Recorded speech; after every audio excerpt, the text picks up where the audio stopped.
tight. Okay, so you can see the hole right now, one on the down part, right, one up here and one down here. So that is what is holding the starter motor in place. You can see it. So one over here and one on top over there. So when you lose it out, well,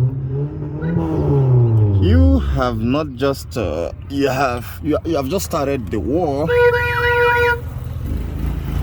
and there is a lot more to go,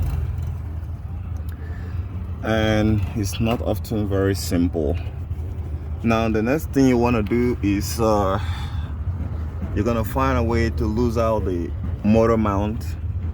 Else, right now, remember that word, you need to have faith. This is where having faith gonna come to play, because you might not be able to see it, but you're gonna feel it, right?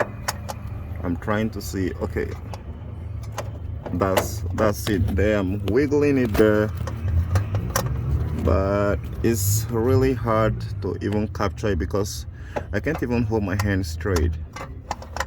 But right now it's inside here where my hand is, in between the exhaust, the exhausts and what have you. That's what I'm talking right now. You can see it right now. So that's it right there.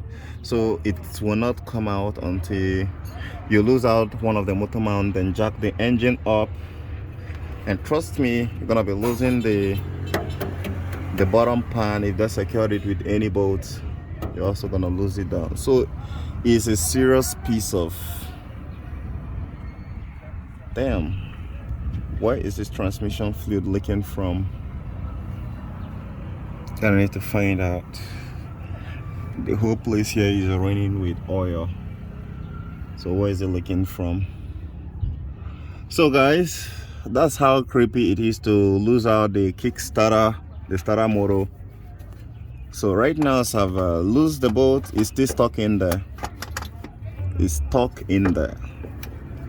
So, and what is actually holding it, that preventing it from getting out? If you look, if you follow my hand right here, that's the motor mount which I'm talking about. That's the motor mount right there. So you need to lose out the motor mount and leave the engine up before the starter can come out.